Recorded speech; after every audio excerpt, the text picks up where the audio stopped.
Hello there, grumpy old fart here. Everybody has to have good coffee in their life, you know. I'm doing a video here. It's a Dungeons and Dragons video, and I'm not it's listed here as a story, but it's actually a discussion. Advice might be a bit of a strong word, but it's a discussion, and it's for dungeon masters, preferably new dungeon masters. Older dungeon masters, they have they're kind of set in the way that they do things, and that's fine. I'm not arguing with that. But there are newer dungeon masters who may need this advice. So I've been playing a long time. I started in '76 playing Chainmail, and then we went to Dungeons and Dragons, and then Advanced Dungeons and Dragons, and now I started running games in 1979, 1980, and I still run them with my family. I'm running one in the other room right now. Not like right now, but we're running a game as ongoing campaign. Um, Everyone, especially in this time of the pandemic with all the lockdowns, everyone has to have something to do, and you want to make it a positive experience, spend time with the family, that kind of thing. And I honestly can't think of a better way, a better method for doing that than with tabletop role-playing games. It's not on a video game or watching TV, because God knows we're running out of that shit. Every time you play Dungeons and Dragons, it's a new experience. So, in Dungeons and Dragons, they have what are called classes. And classes are essentially your character's profession. You could be a fighter, you could be a thief, you could be a ranger, you could be a cleric, druid. I've talked about some in some other videos. This particular one is about a class called the Paladin. It started out as a subclass of the fighter, and then when the Unearthed Arcana came out, it became a subclass of the Cavalier. This is called a Paladin. Paladin is essentially a warrior or a fighter that is in the service of a deity. They're dedicated to serve a specific god in the books.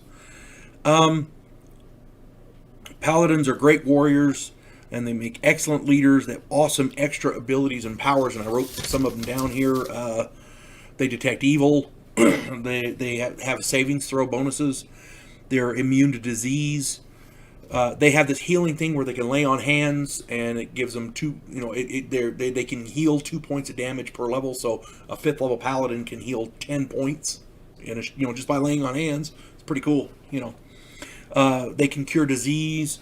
They have protection from evil.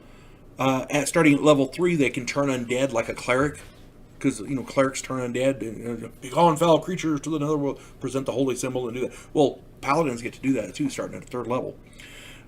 They can call a warhorse at 4th level, and the warhorse is a really nice mount for this paladin. It gets a lot of neat abilities and stuff. Starting at 9th level, they can cast clerical spells, just like a cleric. So they can do extra healing and all kinds of different things. And, the paladin, as written, is a good class. The problem is that in Advanced Dungeons and Dragons, as it's written, it doesn't make any sense. Let me explain. People go, well, paladins they're the goody two shoes. Yeah, they are. That's the problem. They're mandated to be lawful good. In Dungeons and Dragons, they have alignment, and alignment is like the moral outlook of your character between law and morals, and it's lawful good. You have to obey all the laws and be a good guy. Lawful evil, for example, you obey all the laws, but you can be a selfish bastard.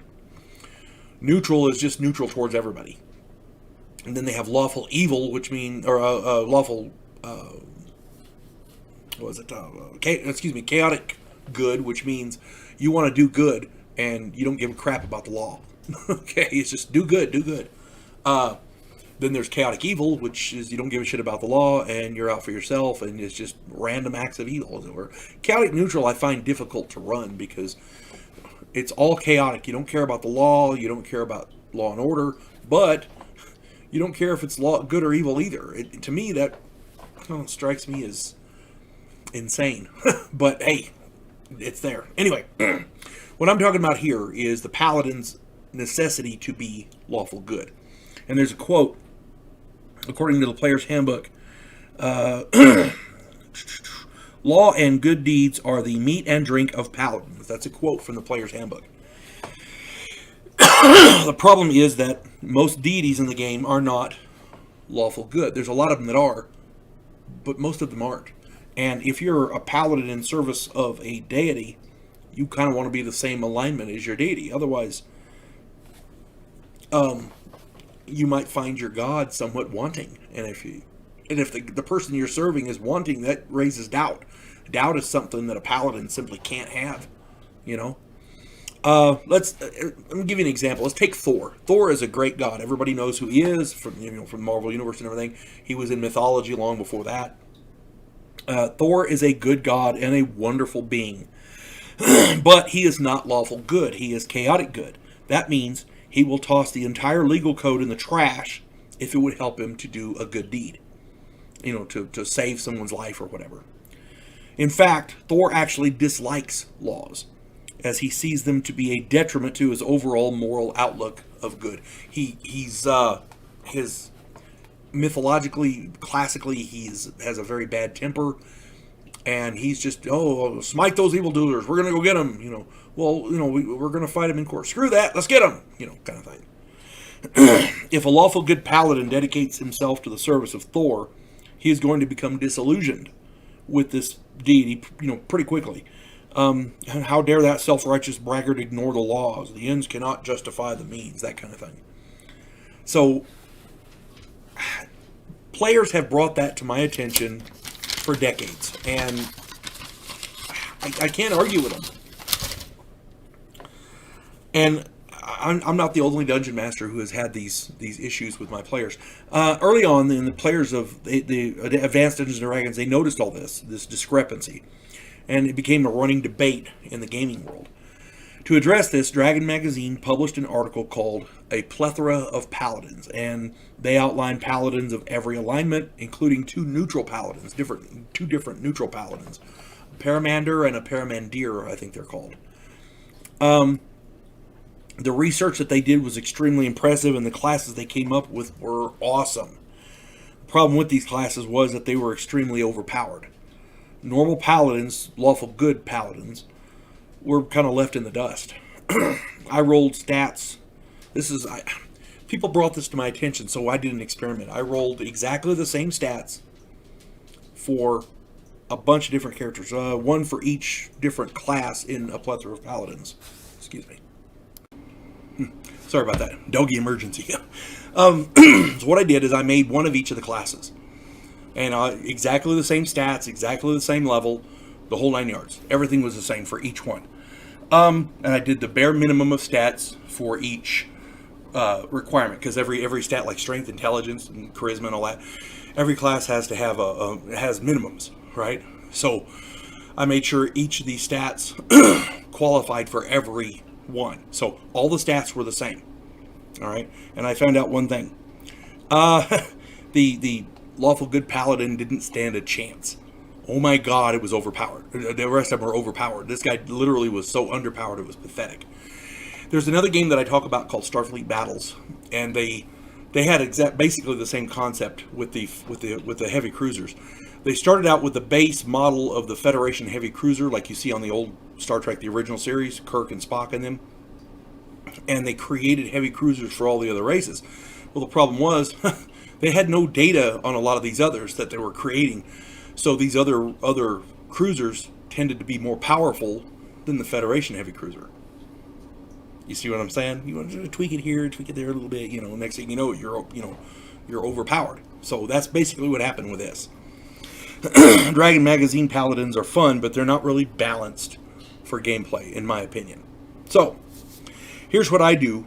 This is the way I allow Paladins to run in my game.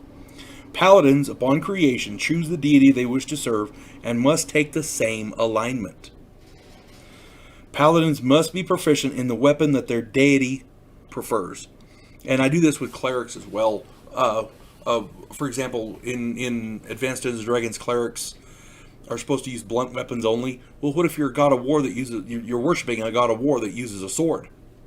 You see what I'm saying? If your cleric is dedicated to that, why would you be stuck with a mace? Or, whatever other weapon. you should use the weapon of your deity, and that's what I did with Paladins. That would be their preference. And as an example there, if your Paladin is serving Thor, why wouldn't you use a hammer? That would be the ultimate, not being able to use a hammer to me, would be kind of an insult, So anyway, they have to have the same weapon that their deity prefers. Now, Paladins, they have a special weapon in the Dungeon Master's Guide that they can achieve through gameplay. And it's called a Holy Avenger. It's a really nice sword. Allows them to do all kinds of neat stuff. The sword is good in anybody's hand, but in a Paladin, oh my God, it shines. It's just awesome. Okay, it's called a Holy Avenger. They have this sword, and they get special powers when they own one. So not only is it more powerful, but it bolsters their powers. Now, to reflect these other Paladin types, their holy weapon or holy, or in this case, unholy weapon, because you can have an evil Paladin, would be of whatever weapon that their deity prefers. It doesn't have to be a sword, for example. Why would a Paladin of Thor not use a hammer? See, so his holy weapon would be a hammer. And again, you have to read the deity in the book and find out what weapon they prefer, because that's how that works. A Paladin of Grumsh, for example, would use a spear. You see what I'm saying? And you can tweak the abilities of the Paladin and their special weapon according to their alignment and their deity.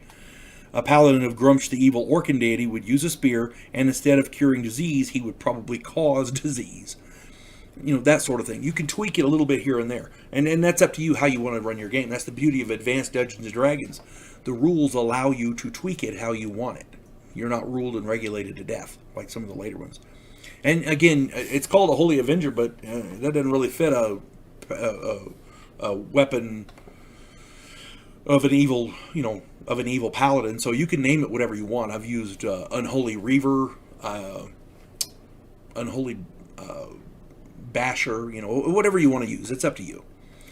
I've heard a lot of different things. Anyway, and this keeps all the different Paladins relatively equal in power level.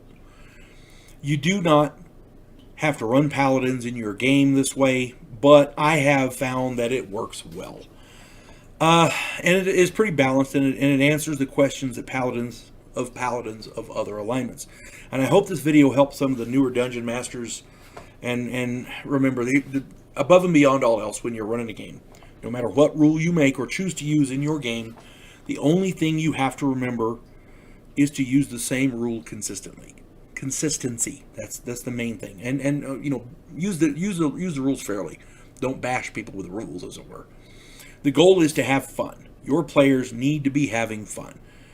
And that's the whole point. That's your job. If your players aren't having fun, you failed. That's the only way to fail as a dungeon master, is if your players are not having fun. And that is the measure of your success. So I hope this helps everybody, and I hope everybody learns to play Dungeons and Dragons. And if you're already playing, I hope you have a long and enjoyable career plan. You folks have a good day. God bless one and all.